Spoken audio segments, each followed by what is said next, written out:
Bonjour. Aujourd'hui, je m'adresse aux papas, aux mamans, aux familles qui prennent soin d'enfants ayant des besoins particuliers. Je vous dirais que ça pourrait peut-être notre sujet aujourd'hui aussi vous faire réfléchir à vos autres enfants qui n'ont pas nécessairement de besoins particuliers. Alors l'idée, c'est de les impliquer dans la vie familiale. Ça fait plus de 30 ans que j'enseigne auprès d'enfants qui ont des besoins particuliers, parfois avec des grandes difficultés au niveau moteur, au niveau intellectuel, au niveau de l'attention. Mais j'ai toujours observé que quand je les faisais participer à faire des choses pour la classe, ils étaient toujours intéressés et ils développaient une fierté aussi de faire des choses pour nous rendre service.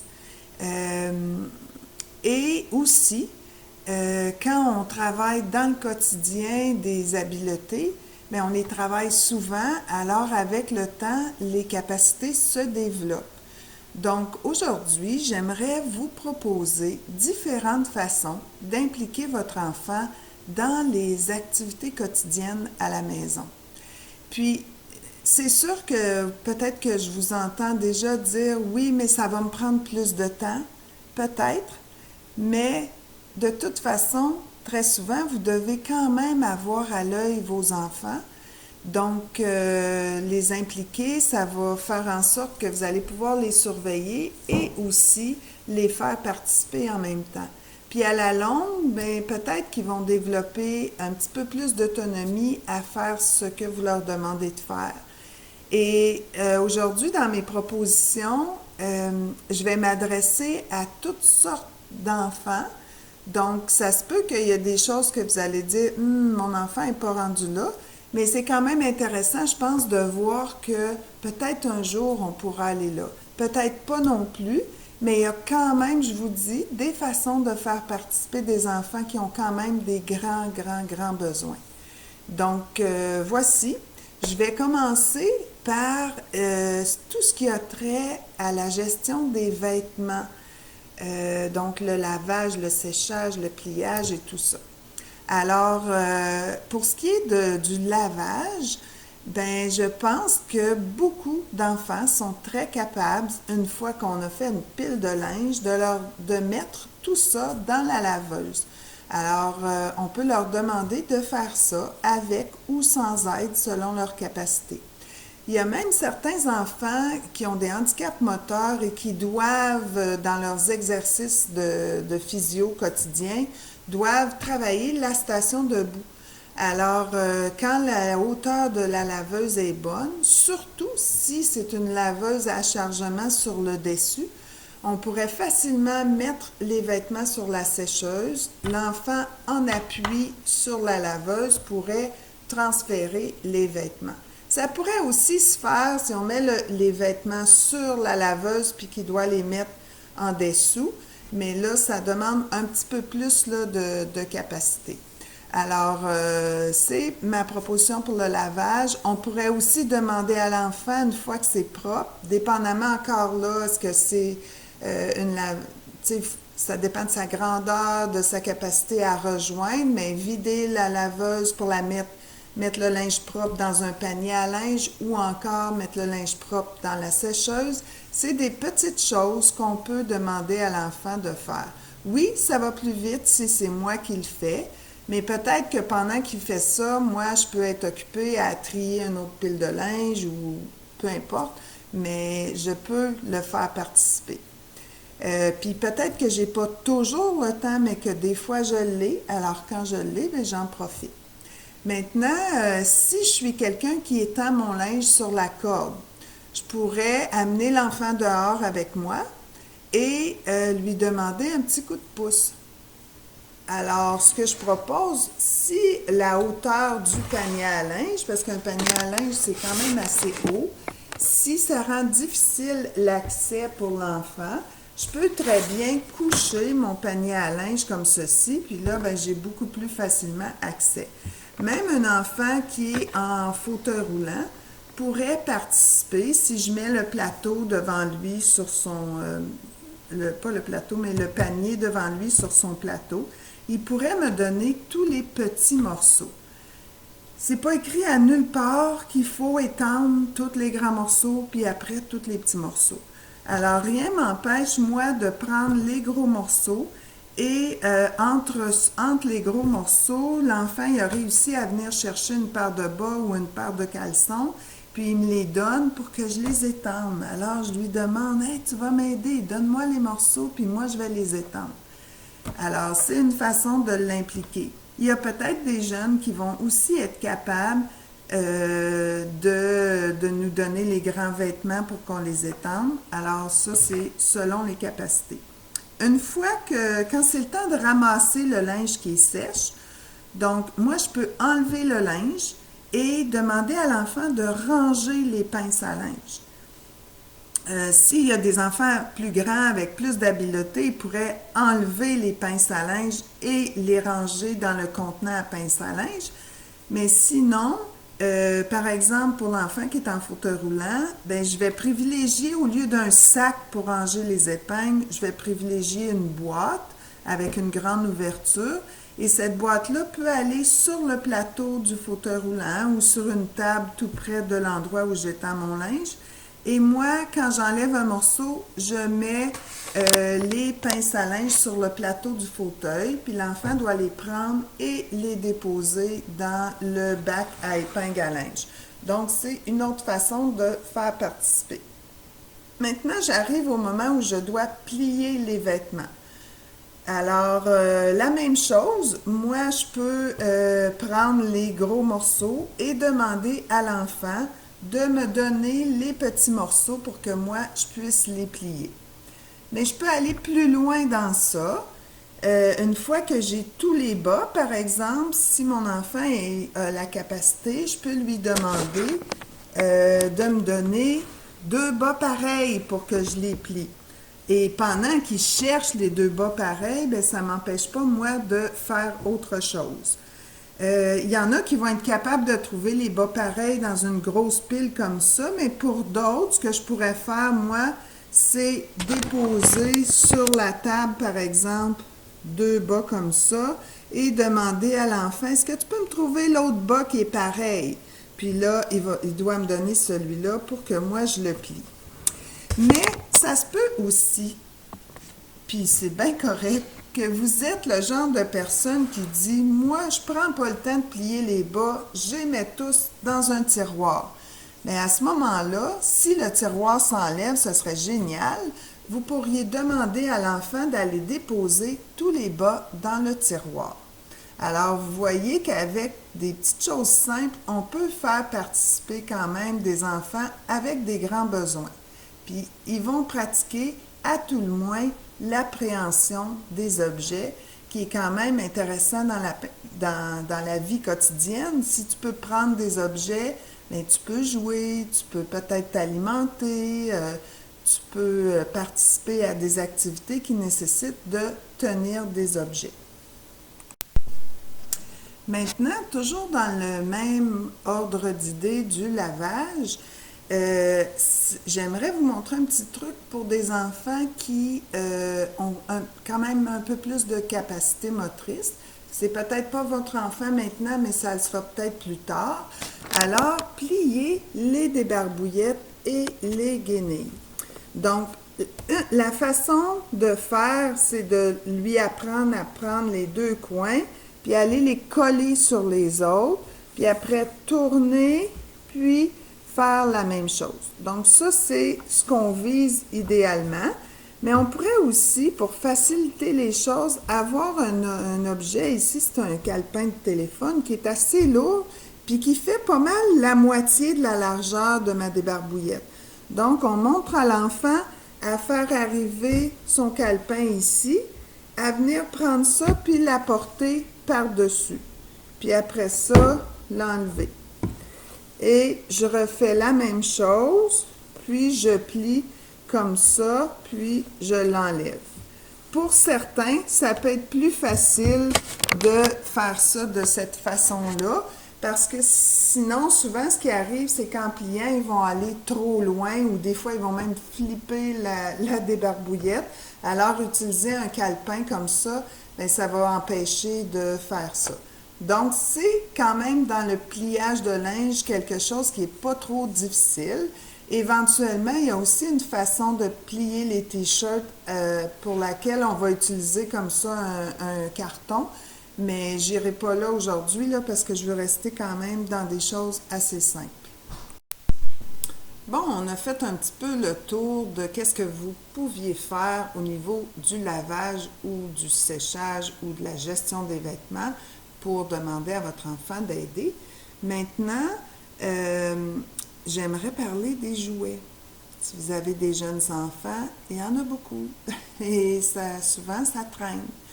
Donc, une première façon de les faire participer, c'est quand c'est le temps de ranger, de ne pas tout faire pour eux, mais de leur demander de participer. Donc, de prendre des jouets, de nous les donner pour les ranger. Même des enfants avec des grands besoins, je les vois participer quand ça vient le temps à déposer les choses. Donc, tout ça, ça se fait sous forme de jeu. Puis, ça ne veut pas dire que nous, on ne peut pas en ranger. Peut-être que moi, j'ai le temps d'en ranger 10 morceaux pendant que l'enfant, il réussit de peine et de misère à en faire un, mais on va le valoriser puis il sera fier d'avoir participé. On peut aussi, parfois, on se retrouve avec, par exemple, comme ceci, un paquet de jouets mélangés. Donc, j'ai des dinosaures, j'ai des blocs, puis j'ai des petites voitures. Alors, c'est intéressant de prévoir des contenants pour ranger tout ça. Donc, je peux demander à l'enfant qui est apte à faire du tri, par exemple, d'attraper tous les blocs dans le contenant mélangé et de venir déposer les blocs dans ce contenant-là. Le contenant transparent est intéressant parce que l'enfant peut voir à travers, donc plus facile lors du tri. Mais je peux aussi avoir différents contenants pour travailler différentes habiletés. Fait que si les enfants ont plus de capacité motrice, par exemple, ils pourraient avoir besoin d'aller ranger des choses comme ça dans un sac. Alors, il faut tenir le sac pour qu'il reste ouvert et aller déposer, dans ce cas-ci, les dinosaures dedans. Et ça, c'est une habileté qui va pouvoir servir si, par exemple, je m'en vais à la piscine et que je dois ranger mon maillot de bain dans un sac imperméable, bien, je vais être capable de tenir le sac ouvert puis d'aller mettre mon maillot mouillé dedans. Donc, c'est à long terme une habileté qui est intéressante. Ça peut être la même chose quand je vais aller au magasin, que je vais devoir déposer ce que j'ai acheté dans un sac. Encore là, ça va être utile de cette façon-là.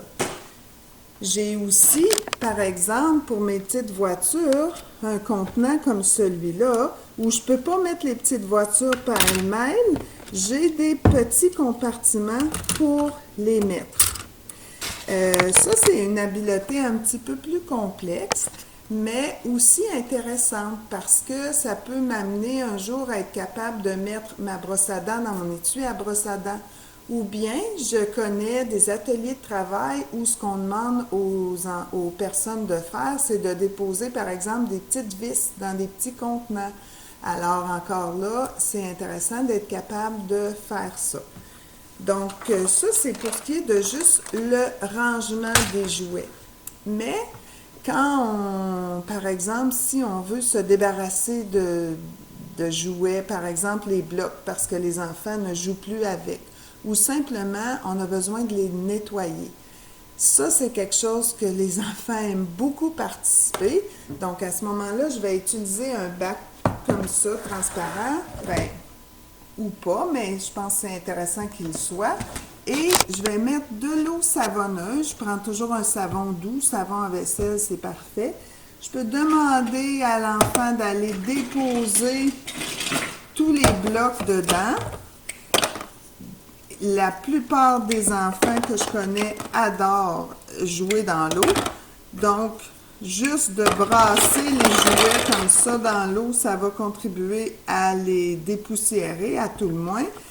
Puis si on a des enfants qui sont, je dis toujours des enfants, mais il peut s'agir d'adolescents, on s'entend, on peut leur donner une petite brosse aussi, puis leur demander de brosser, par exemple, les blocs, puis ensuite de les déposer. La petite brosse, ça peut être une brosse à dents facilement. Si on met à côté un linge à vaisselle absorbant, ben, ou une serviette, ben, l'eau va s'égoutter doucement. Donc, ça fait toujours du bien de laver comme ça les jouets, puis c'est vraiment quelque chose que les jeunes adorent faire. À l'école, on fait ça en fin d'année, on veut tout laver nos jouets, mais au lieu de faire tout ça tout seul, on fait participer les enfants, ça leur fait une activité amusante en même temps et ça nous aide vraiment. Pour ceux qui ont écouté mon histoire du chien Bertrand qui voulait participer à faire le ménage du printemps, vous avez vu mon plumeau multicolore.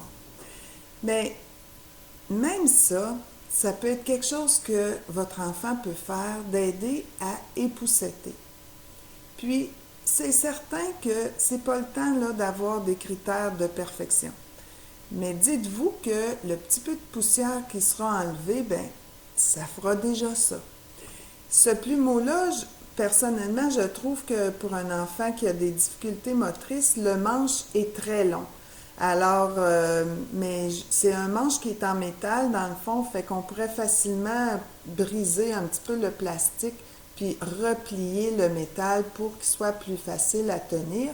Et on peut installer l'enfant devant un meuble qui est, bien sûr, qu'il n'y a pas d'objet là dessus, et on peut demander à l'enfant de dépousseter ce meuble-là. Alors, je vous dis, plusieurs enfants seront capables de faire ça, de faire cette participation-là, et ils vont être fiers aussi de le faire. Ça pourrait être, on les installe devant une fenêtre aussi, et on leur demande d'épousseter le bord de la fenêtre. Alors, ils pourront voir dehors, puis en même temps, enlever un petit peu de poussière pour vous aider.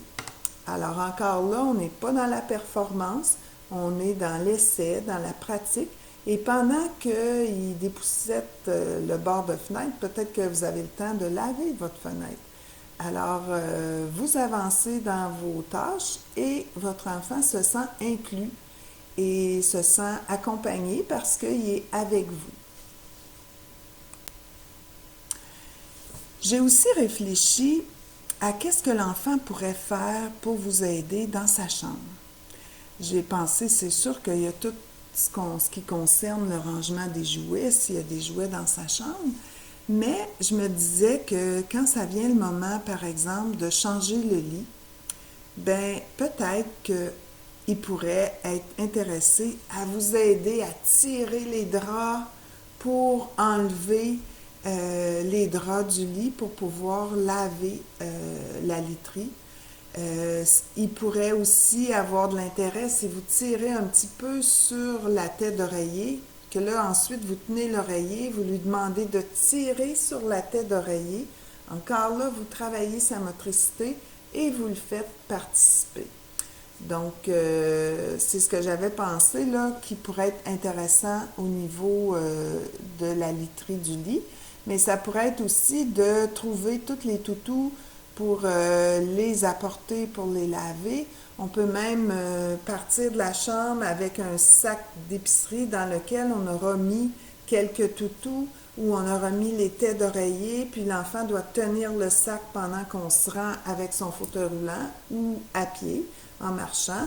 Il doit apporter dans un sac ou dans un panier, s'il est capable de transporter quelque chose à deux mains, pourrait apporter lui-même à la salle de lavage sa literie à laver.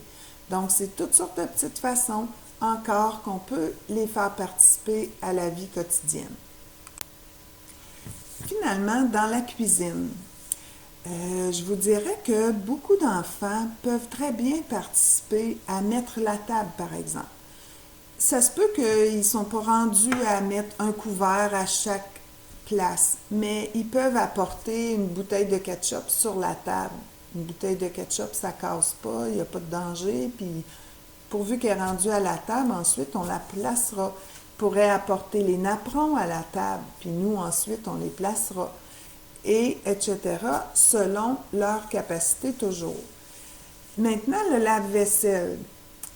Certains vont être capables de vider complètement, de sortir tout ce qu'il y a dans le lave-vaisselle. Je suggère toujours d'enlever les couteaux coupants et ces trucs-là avant de les inclure dans l'activité. Peut-être qu'ils ne pourront pas ranger dans les armoires, mais ils pourront mettre sur le comptoir près des armoires pour que nous, on puisse ranger.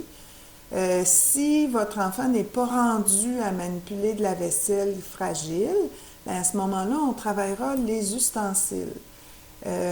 Si votre enfant est capable de trier, hein, tantôt on travaillait le tri avec les bas, avec les jouets, mais éventuellement, ça pourra permettre à votre enfant de ranger dans le tiroir, au bon endroit, tous les ustensiles. Mais s'il n'est pas rendu à ce niveau de tri-là, bien, il pourrait simplement vider le tiroir, le petit cabaret là, du lave-vaisselle dans lequel il y a les ustensiles, il pourrait juste les mettre près du tiroir à ustensiles, même que ce petit cabaret-là, on peut l'enlever puis le mettre tout près. Alors, la tâche de l'enfant pourrait être juste de mettre tous les ustensiles là, sur le comptoir, puis nous, on aura juste à les ranger ensuite. Pendant que votre enfant fait ça, c'est sûr que vous allez devoir passer, puis ensuite aller faire le tri vous-même s'il n'est pas encore capable de le faire. Sauf que pendant qu'il fait ça, vous pouvez le surveiller parce qu'il est avec vous. Il se sent utile. Puis pendant ce temps-là, vous avez le temps de ranger le reste de la vaisselle ou d'éplucher vos carottes pour le souper ou de faire autre chose aussi. Donc, c'était une autre façon que je trouvais que votre enfant pourrait s'impliquer. Et toujours dans la cuisine, quand vient le temps de faire la vaisselle, il pourrait avoir une partie de la vaisselle à laver qui se retrouve dans un bac à vaisselle et avec de l'eau savonneuse. Et on va demander à l'enfant de nous remettre les choses qu'on doit laver. Donc, on peut être avec lui. On le fait, nous, après l'atelier cuisine à l'école. On met toute la vaisselle de l'enfant dans un bac d'eau savonneuse et il doit attraper. Pour certains, on leur monte avec une petite lavette sur un manche, on leur montre à laver. Pour d'autres, pour qui c'est plus difficile, ils doivent attraper dans l'eau les objets à laver et nous, on les lave ensuite. Donc, c'est une autre façon aussi de les faire participer dans la cuisine. On peut leur demander souvent d'apporter des choses. Quand, par exemple, vous arrivez de l'épicerie, ils peuvent vous fouiller dans les sacs, vous donner les choses à ranger. C'est toutes des façons, encore là, de les impliquer et de les garder près de vous, là où vous pouvez les surveiller en même temps que vous faites vos tâches. Finalement, je vous proposerai une dernière chose que votre enfant pourrait faire. Quand vous êtes occupé à laver votre voiture, à laver un mur, à laver une armoire, bien, votre enfant pourrait avoir l'intérêt d'avoir lui aussi dans sa main une guenille mouillée et il peut laver une petite surface pendant que vous en faites une beaucoup plus grande. Alors, ça fait le tour un petit peu des choses que je voulais vous proposer. C'est sûr que pour des enfants qui ont plus d'habileté, on peut aller à vider le bac de recyclage dans le gros bac qui est dehors, aller porter un sac à poubelle dans la grosse poubelle qui est dehors. C'est des choses qu'ils peuvent faire pour vous aider. Puis je vous dirais que pour ça, ça demande quand même pas tant d'habileté. Je pense à des enfants en grande difficulté qui sont capables de transporter un bac de recyclage pour aller le vider. On fait ça à l'école. Donc ça, c'est aussi d'autres façons de les faire participer, mais il y en a même qui pourraient faire un petit bout d'aspirateur ou passer le balai un petit peu. Ça ne sera pas parfait. Il y aura des petits coins qui n'auront pas été faits, mais ce qui aura été fait, ça sera ça. Vous pouvez ensuite compléter. Je vous encourage vraiment à leur permettre d'avoir un sentiment d'accomplissement en les impliquant dans les tâches quotidiennes Puis vous allez voir, il y a moyen de trouver des façons que ça ne vous ralentira pas dans vos tâches. Au contraire, puisque pendant que vous allez pouvoir faire des choses, ben vous ne serez pas toujours à aller voir dans l'autre pièce qu'est-ce qu'il fait pour vous assurer que tout va bien. Donc, puis, je pense aussi qu'à long terme, toutes les petites habiletés que votre enfant va développer en participant pourront lui servir dans plusieurs moments du quotidien. Sur ce, je vous souhaite bon ménage.